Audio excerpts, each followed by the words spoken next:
Suggestion घ्यायची काही गरज नाहीये. तिचं मोठेपण आहे आणि मी दिग्गज नाहीये. किती वेळा दिग्गज म्हणजे मला आता म्हणजे जीवनगौरव वगैरे पुरस्कार मिळायला असं वाटतं. तर एक आजी होती ज्या मालिका म्हणजे प्रेक्षक आहेत, तर ती आली तर मी त्याच्यावर चिडलो होतो. मला अरे क्या रे म्हटलं, हे बटन क्यों लागत आहे. तर ती म्हणा अरे काय यार सारंग, तू सगळ्यांवर चिडतोस, का चिडतोस तो असा. मी जात होते, त्याच्या आजीने मला खाली बसवलं, हग वगैरे केलं. बाळा रडू नकोस हां, तुला घरात घेतील, तुला नक्की घरात घेतील. आधी तर बाप्पा जो आपल्या सगळ्यांचा आराध्य दैवत आहे, आणि विठुराया शिव भगवान प्रार्थना केली की देवा प्लीज प्लीज प्लीज यांचं पण लेट पॅकअप होऊ दे माझ्यासोबत. आणि त्यांचा अचानक सीन आला, बोलतात की नाही एक्स्ट्रा सीन आला त्यामुळे तुम्हाला थांबायला लागेल. मी स्वामींना मानतो. हां, तर स्वामींची प्रचिती खूप पाहिली आहे मी आणि दररोज ती दिसतेच आहे की 1-2 दिवस मी त्या ट्रॉमामध्ये किंवा त्या ह्याच्यात असतो, पण तिसऱ्या दिवशी ती वाट दिसते आणि ते स्वामी दाखवतात. मला की तुला कधी एकटं वाटलं तर स्वामींचा फोटो सोबत ठेवत जा. मला असं वाटलं की रिअल लाईफमध्ये पण खूप खडूस आहे. आणि नियम आहे, ते गाणं लागलं की नाचायचं सगळ्यांनी नाचायचं. नमस्कार, कलाकट्टामध्ये मी भावना शिंदे तुम्हा सगळ्यांचं मनापासून स्वागत करते. सावळ्याची जणू सावली मालिकेच्या सेटवर मी आली आहे आणि आपल्यासोबत आहे सगळ्यांची लाडकी सावली आणि सारंग. खूप खूप स्वागत आहे तुम्हा दोघांचं. कसे आहात? मस्त, मजेत, एकदम फिट अँड फाईन. तू कशी आहेस? मी पण एकदम मस्त आहे आणि खूप सुंदर, म्हणजे सेटवर नाही आहे खरं तर, खूप सुंदर ठिकाणी आज तुमचं शूटिंग होतं आहे. पूर्ण गावाचं वातावरण खरं तर आहे. तर पहिला प्रश्न हाच विचारते की किती गावी गेल्यासारखं वाटतं आहे? खरं तर हे सेटच आहे, हे माझं माहेर आहे. आणि आता असं आहे की सारंग आणि सावली म्हणजे माझ्या सावलीच्या माहेरी आलो आहे. आणि मला ऑनेस्टली हे सेट फार आवडतं, कारण इथे गावची फिलिंग आहे. आणि विठ्ठलाचं मंदिर पण आहे बाजूलाच, घरातसुद्धा आहे मंदिर, त्यामुळे खूप पॉझिटिव्ह वाईब्स आहेत, खूप छान वाटतं. आणि आम्ही पाहतोय तू मस्त कैरी खातोयस, बोरं खातोयस, आनंद घेतोय. हो ना, बघ ना, त्यांनी ती टोपली आणली आहे सगळी, ज्यात कैऱ्या वगैरे सगळंच आहे. आणि हे आपल्याला जास्ती करून मुंबईत मिळत नाही, मिळतं पण खूप कमी ठिकाणी मिळतं. सो आणि आम्हाला वेळ पण नाही मिळत शूटिंगच्या दरम्यान बाहेर जाणं. सो असं आम्ही मग मजा. पण आपण खरं तर वर्षाअखेर आहे म्हणून त्या निमित्ताने भेटलो आहेत आणि याच वर्षी तुमची मालिका सुरू झाली आहे. एकंदरीत काय अनुभव आहे या मालिकेचा तुमचा? माझा अनुभव खूप खूप छान आहे. मला खूप मज्जा येते सावली हे कॅरेक्टर प्ले करताना. आणि जसे नवीन नवीन आणि चॅलेंजिंग सीन्स येतात तर अजून छान वाटतं. मी तर सगळ्यात म्हणजे जसं सांकित झाला किंवा आशिष दादा झाला किंवा गौरीताई झाले, असे जे दिग्गज कलाकार आहेत बाकीचे पण, मी त्यांच्याकडून सजेशन्स घेते की मी ह्या लाईनला कोणती रिॲक्शन देऊ शकते. तर असं चालू असतं, पण मज्जा येते. थँक्यू. तिला सजेशन घ्यायची काही गरज नाहीये. तिचं मोठेपण आहे आणि मी दिग्गज नाहीये. किती वेळा दिग्गज म्हणजे मला आता म्हणजे जीवनगौरव वगैरे पुरस्कार मिळायला असं वाटतं. काही नाही आहे ग, उगाच ती काही बोलते. आणि नाही पण चांगलं काम करते ती. सो आनंद तर खूप मिळतोय काम करताना. आणि काय म्हणून कोठारे विजन प्रोडक्शन खूप कमाल आहे, महेश सर खूप कमाल आहेत, आदिनाथ खूप कमाल आहे. सो त्यांचा स्वभाव जो एवढा छान आहे ना, तो त्या प्रोडक्शन हाऊसमध्ये पण दिसतो आपल्याला. ट्रीटमेंट खूप छान मिळते. सो काम करायला मजा येते. मला असं वाटतं की आपण आपल्याच फॅमिलीसोबत काम करतोय. परत झी मराठी असं, हां, असं ते काम नाही वाटत, मजा आहे. जसं अनुभव आपण छान अनुभव घेतो, तर छान अनुभव आहे. आणि मालिकेला खूप प्रेम मिळतंय, जोडीलाही खूप प्रेम मिळतंय. पण एखादी बेस्ट कॉम्प्लिमेंट मालिका सुरू झाल्यापासून अनेक प्रोमोसुद्धा सोशल मीडियावर असतात, तर एखादी बेस्ट कॉम्प्लिमेंट तुमच्यापर्यंत आली आहे का?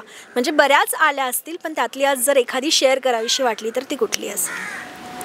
अशा खूप आल्यात, मला आत्ता लक्षात नाही येणार. पण आत्ता काय झालं, घडलं बाहेर, तो माईकवाला असा माईक लावून जात होता आणि त्याने लावता वरचं बटन लावलं.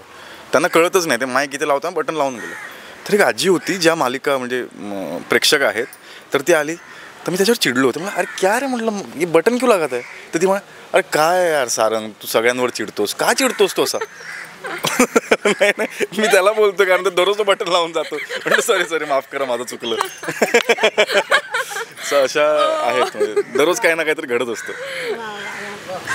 मला तर म्हणजे मी कुठेही जाते तेव्हा मला असंच बोलतात की तू. एकदा तर मी गेले होते माझ्या फ्रेंडच्या मॉम डॅडच्या ॲनिव्हर्सरीला आणि त्याची आजी, मी जात होते त्याच्या आजीने मला खाली बसवलं, हग वगैरे गेलो. बाळा रडू नकोस हां, तुला घरात घेतील, तुला नक्की घरात घेतील, तू काळजी करू नकोस, आमच्या इथे राहायला. म्हणजे त्यांना इतकं रिअल वाटतंय ते सगळं. आणि म्हणजे हीच पोच पावते, मज्जा येते कॉम्प्लिमेंट्स ऐकून घ्यायला. नक्कीच. आणि सावली, आम्ही पाहतोय की तू विठ्ठलाची खूप मोठी भक्त आहेस. आपण खऱ्या आयुष्यात सुद्धा म्हणजे सगळे देव जरी समान असले तरी आपण कुठला तरी देवाला खूप जवळून मानत असतो, खूप जास्त मानत असतो. तुमच्या आयुष्यात असा कुठला देव आहे, कुठली शक्ती आहे? मी तर सगळ्याच देवांना मानते. आधी तर बाप्पा, जो आपल्या सगळ्यांचा आराध्य दैवत आहे, आणि विठुराया, शिव भगवान, सगळेच. आणि इथे काही असं म्हणजे आलंय, अनुभव आलाय, कारण खूप सीन असतात तुझे विठ्ठलासोबतचे, तर ओ गॉड, त्या दिवशी बरं मी इथे शूट करत होते, तुम्ही नव्हतात कोणीच. तर माझी फॅमिली आणि मी आणि गौरीताईचं आणि पूनमताईचं आय थिंक लवकर पॅकअप झालं. तर माझं जसं ह्या लोकांचं लवकर झालं, मी का थांबू इथे एकटी, मला बोलायला कोणीच नाही आहे. तर मी खूप मनापासून खूप प्रार्थना केली की देवा प्लीज प्लीज प्लीज यांचं पण लेट पॅकअप होऊ दे, लेट पॅकअप होऊ दे माझ्यासोबत. आणि त्यांचा अचानक सीन आला, बोलतात की नाही एक्स्ट्रा सीन आला त्यामुळे तुम्हाला थांबायला लागेल. देवाने असं ऐकलं. काय म्हणले. हो ना, आता काय बोलायचं. हिला काही सांगायचं नाही आधी की पॅकअप वगैरे लवकर असेल तर. मी स्वामींना मानतो. हां, तर स्वामींची प्रचिती खूप पाहिली आहे मी, आणि दररोज ती दिसतेच. म्हणजे आता ना ते असं नॉर्मल झालं की हां, ते चमत्कार आणि ते सगळं निसर्गाचे चमत्कार, ते असे नॉर्मल झालं की हे घडतं. आणि खरं तर थोडासा भावूक झालायस तू, म्हणून मी तुला विचारते की आहे का काही, म्हणजे अनेक अनुभव आपल्याला येत असतात, म्हणजे मीही स्वामींना मानते म्हणून विचारते, असं काही झालंय की हरलोय आणि स्वामी म्हणालेत भिवू नको मी पाठीशी आहे, असं काही घडलंय आयुष्यात? खूपदा खूपदा असं, खूपदा म्हणजे या क्षेत्रात येण्यापासून ते सगळंच नेहमीच असतात ते, आणि ते कळतं, ते रस्ता दाखवतात. आणि म्हणजे मला हे आहे की 1-2 दिवस मी त्या ट्रॉमामध्ये किंवा त्या ह्याच्यात असतो, पण तिसऱ्या दिवशी ती वाट दिसते आणि ते स्वामी दाखवतात. बरं, आता स्वामींचा विषय निघाला आहे म्हणून सांगते. आम्ही गेलो होतो भोरला शूट होतं आमचं, आणि तेव्हा भाग्यश्री जी ताराचं कॅरेक्टर करते ती जाणार, तिचं पॅकअप होणार होतं. त्यानंतर मीच असणार होते त्या रूममध्ये, आणि मला एकटीला कधीच राहायची सवय नाही आहे, मी कोणासोबत तरी राहतेच. तर मला माझा एक दादा आहे, अनिकेत दादा म्हणून, तो मला म्हणाला की तुला कधी एकटं वाटलं तर स्वामींचा फोटो सोबत ठेवत जा, किंवा रूममध्ये तरी ठेव, किंवा तुझ्या नवीन घरात ठेव, असं वगैरे. तर मी त्यांचा फोटो मी जिथेही जाते ना त्यांचा फोटो ठेवते असं समोर, कारण ते जसं तू म्हणालीस भिवू नकोस मी तुझ्या पाठीशी आहे, ते तसं वाटतं, ॲक्च्युली फील होतं. आणि जेव्हाही मला राग येतो, जेव्हा काही असं खूप संताप होतं, खूप ब्रेकडाऊन होतं, लो फील होतं, तेव्हा मी ते नक्की ऐकते. निशंक होई रे म्हणा, मी नक्की ऐकते ते. नक्कीच. पण आता तुमची जोडी कधी जुळणार आहे याची तर प्रेक्षक वाट पाहत आहेत. तशी जुळली आहे, पण मनाने कधी जुळणार आहे, पण मैत्री कशी झाली आहे? आणि असं झालं आहे का, म्हणजे एक को ॲक्टर म्हणून जेव्हा पहिल्यांदा भेटला असाल तेव्हा एक वेगळा विचार आला होता एकमेकांबद्दल, आणि आता एकत्र काम करतात इतके महिने तर तो विचार बदलला आहे, एक वेगळं मत झालं एकमेकांबद्दल, असं घडलं आहे?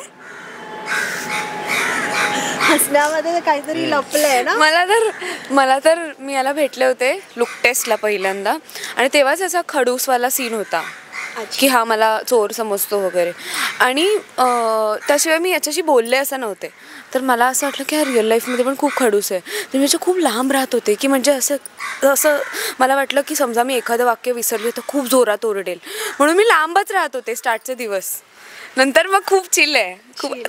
काल तर बघायला पाहिजे होतं तुम्ही, आम्ही मज्जा केली. आणि ह्याने आयडिया दिली, बरं ह्याचं नवीन त्याने स्टार्ट केलं आहे, जर असं वाटत असेल की सगळे कंटाळले, झोप आली आहे, नाईट शिफ्ट असेल, तर सॉन्ग प्ले करायचं आणि खूप जोरात नाचायचं, म्हणजे अजून एनर्जी बूस्टअप होते.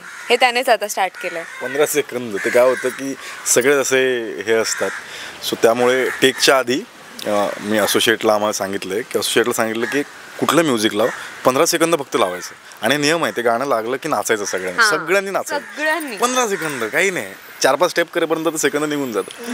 हे छान आहे. आणि प्राप्तीबद्दल काही?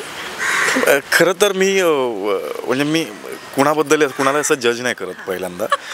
असं मला असं काही वाटलं नव्हतं, पण ती ऑफकोर्स छान आहेच आणि ती छान होतीच.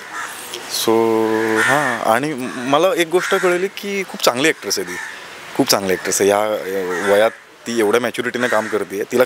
तिला माहिती नाही आहे ती काय काम करते, पण खरंच छान करते.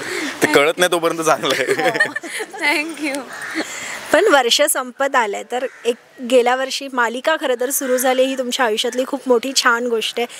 पण आणखीन काही छान घडलं, एखादी गोष्ट, एखादी आठवण 2024मधली शेअर करावीशी वाटत असेल तर? माझी तर सर्वात खूप चांगली आठवण म्हणजे मला ही सिरियल मिळाली, सावळ्याची जणू सावली. आणि मी आता सिरियल करते आहे, मी काम करते आणि मी पुढच्या वर्षीसुद्धा कंटिन्यू करणार आहे. इवन मी 31ला शूट करणार आहे. हीच माझ्यासाठी खूप मोठी गोष्ट आहे. नाही, आत्ता काय मला लक्षात येत नाही आहे काही. पण नवीन वर्ष जेव्हा जेव्हा येतं तेव्हा आपण काहीतरी रिझॉल्युशन सुद्धा करतो ना, काही केलेत, प्लॅन केलेत, म्हणजे आपण ते थोडे दिवस टिकतात पण आपण करतो ना. तेच जे पूर्ण होत नसतात तेच करतो आपण. इतकी वर्ष जे पूर्ण झालेलं नाही आहे तेच रिझॉल्युशन पुढच्या वर्षी. हो, मी तर दरवर्षी प्लॅन करते. नाही, जानेवारी, फेब्रुवारी आणि मार्च या 3 महिन्यात इतकं स्वतःची काळजी घ्यायची, फिट बनायचं, हेल्दी खायचं, सगळं स्किन केअर, हेअर केअर करायचं. बघूया, करायला ट्राय करूयात आणि अजून छान काम करायचं, खुश राहायचं, मॉम डॅडला प्राऊड फील करायचं. बस. किती छान. तर आता तुमचं शूट सुरू आहे पुन्हा, त्यामुळे आता मी थांबते, पुन्हा येईन सेटवर गप्पा मारायला. Thank you so much. एकदा प्रेक्षकांना नवीन वर्षाच्या शुभेच्छा देऊ. बोल.